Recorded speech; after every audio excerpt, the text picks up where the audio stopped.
You know about the lucky girl syndrome, right? The women who believe that they are lucky tend to run into luck way more often than people who believe they are unlucky. And that luck is much harder to find.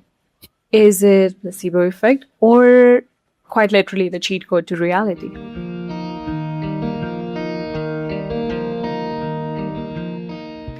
Now, I'm no spiritual guru, but I know some things on principle. Starting with number one, you create your own reality with your thoughts. Your choices affect and change your reality. Third, luck or opportunities do not come looking for you, they find you when you're already in motion. Now, where exactly am I getting this to? In the previous videos, we've talked about choice paralysis, taking actions, making decisions, sitting in the discomfort with yourself, healing inner child, etc. And that is a lot of things that we've talked about in this series. But one thing I still haven't mentioned yet is luck. So here I am with the playbook for you. Chapter 1. What does it mean to be lucky? I believe there are two types of luck. First is the one you're born with. This is your geographical luck, your societal or financial luck. And the second is the one that you attract with your actions and your choices. Being lucky is a state of mind. And like I said, it might just be placebo. But think about it. What's the harm in believing that something is working out for you and in your highest good and might just end up changing your reality? Like there's literally no harm to anybody. Here's an experiment. In 2003, Richard Wiseman did an experiment where he brought all these people, half of which believed that they were lucky and the other half who did not believe that they were. So for the experiment, each of these individuals were given a newspaper where they were asked to count how many photos were there on the paper. As it turns out, on page number 2, apparently there was a hint hidden. The half of the crowd that considered themselves lucky found the hint, and the other did not. Now, you can say that it could just be luck that they happened to see it, and the others did not.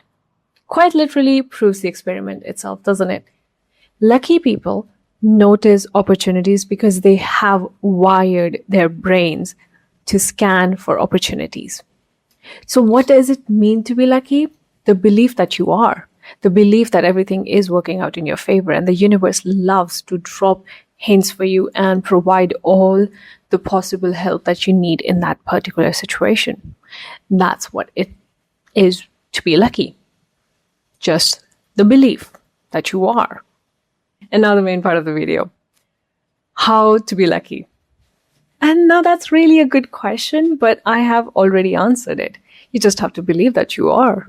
Because I think we have this notion that being lucky would mean that this dramatic thing of winning a lottery or just walking into a networking event, bumping into somebody so important, and the next thing you know is that you are the chief editor of a magazine.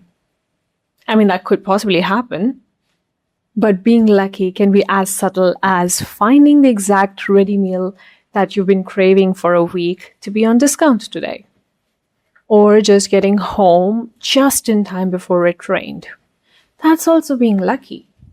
And for example, if you are a business owner or a content creator, and you don't really talk about your business or your content creation, and you just expect to reach the 500K mark or $500 million worth of assets to your company, or whatever your goal is with your company, to just happen on its own.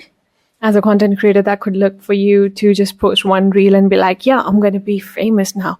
And you're entirely depending on the algorithm to reach that 500K mark. My darling, I'm sorry to break it to you. That's not how you attract luck. You attract luck when you are already in motion. You have to be in the game for long enough for luck to find you.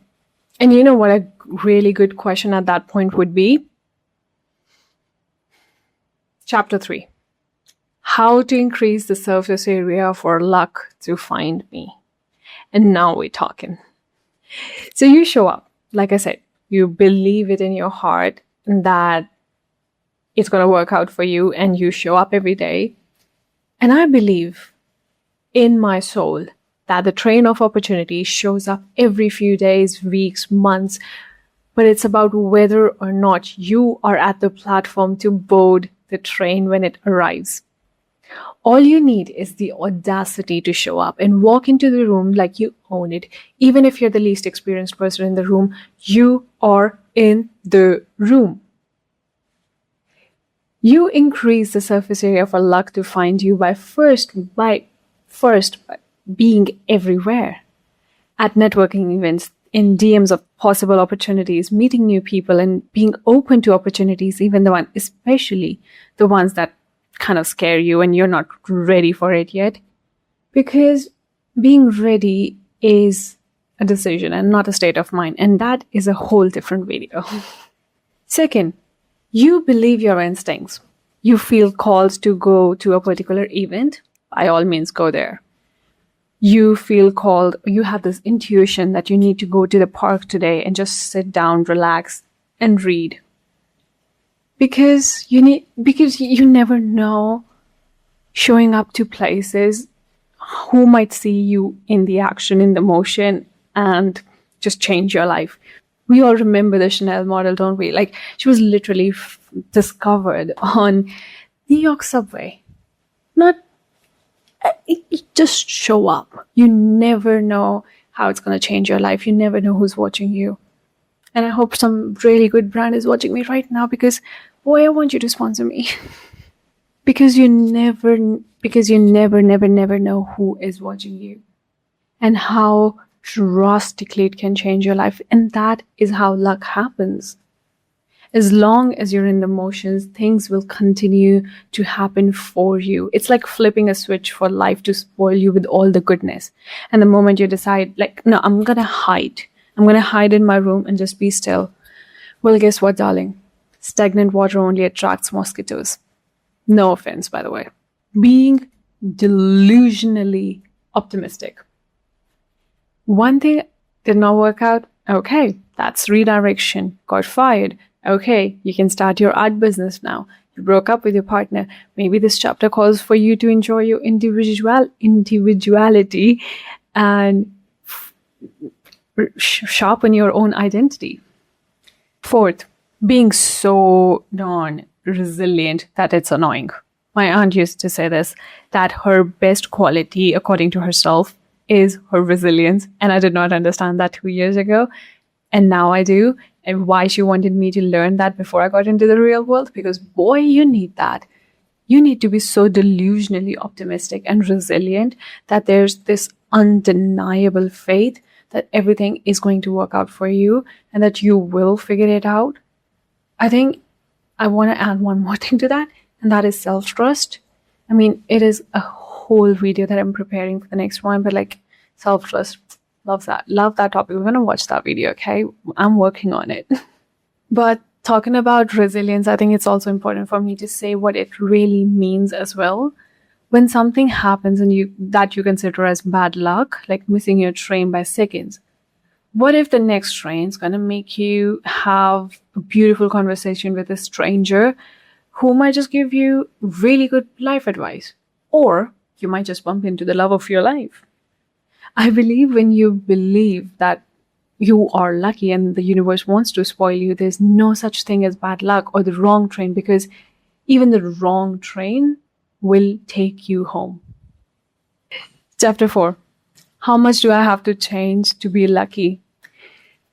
Honestly, when I was writing this piece, I thought for myself, I really love to think that the universe wants to spoil me. I genuinely believe it, even on my worst days when I'm completely anxious to the bar or like things are not working out for me. I believe everything is working out for me. I believe it in my core. But what about people who do not have this innate feeling as a default setting? Well, I have a good news for you. You can change the default settings. You can change how you view your life. You can change your perspective. You are allowed to change your behavior and your outlook towards life. It won't happen drastically, and you can't expect that for a week you kept reading all the affirmations in the world being like, I'm lucky, I'm so lucky, I'm so lucky. And the next thing is that you will win a lottery. I mean, that's plausible. Anything is possible. But yeah, it is a slow process. It is going to take time. You have to give time some time to work itself out. And what I mean by that is that you have to give it enough time from a conscious reframing to change into a default mindset. And that will start annoyingly slow when you're stuck in the traffic and you get home late, but slowly you'll start seeing the good in situations. Something not as dramatic, but something as subtle as you realize that you can regulate your emotions very well now. Like, you did not get so angry about being so stuck in the traffic because you're used to finding something good in it. And now you feel like you have more time to spend by yourself in the car. You can play your favorite music. Something as small as that is luck, is something to be grateful for.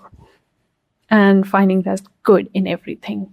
Because the more gratitude you have towards life, the more gratitude you have towards the cosmos, the gods of the realm, I think the universe rewards gratitude at the highest. So to answer the question, how much you have to change, I don't know. But whatever extent of that change is, you'll have to give it time to marinate in your system. And I wish I could show this to you on my phone, but I have this thing in my notes app. It's a list. It's so funny and it's so silly. It's called The Universe is Flirting with Me list. And I know it sounds so cheesy, but hear me out. In this list, I put down all the synchronicities that I see every time I feel like I was in the right place at the right time. And it's just like a record of all the evidence of every single time I've been lucky. And it's kind of like a gratitude journal, except that I gave it a very, very cheesy name. And I think the reason it works is because you've noticed it once. So now you'll consciously try and scan for it again and again, the luck. And then it becomes a pattern. And ultimately, you successfully train that muscle to look for the positive in everything. And so you magnetize to attract more of this luck and gratitude. It's like a gratitude journal, if you will, like, except the fact that I gave it a very, very cheesy name. And I think the reason why it works is because you've noticed it once. And now you'll consciously scan for it again and again. And then it becomes a pattern. And ultimately, you will successfully train that muscle to scan more for this luck, and you then magnetize yourself enough to attract a much, much dramatic luck, if you will. And for me, the list in my phone is literally a record of how lucky I have already been. And reading that simply reminds me of the evidence. It is literally tangible evidence that I have that how capable I am of attracting more luck into my life. And I think that is a really beautiful perspective to look your life at. Just thinking that I am lucky and me actually giving that time for that belief to marinate in my system and then it coming into my reality. It's a beautiful thing. Yeah. It's just dawning on me as well, like, oh my God, that is actually so beautiful. But anyways, if you like what I talk about here on YouTube, I have actually a question for you, and I'm so glad you stayed for this long. Is there any question or topic or an idea you would want me to talk about? There are so many others that I am still working on. There's this coming up for self-trust and another one on confidence and things like that.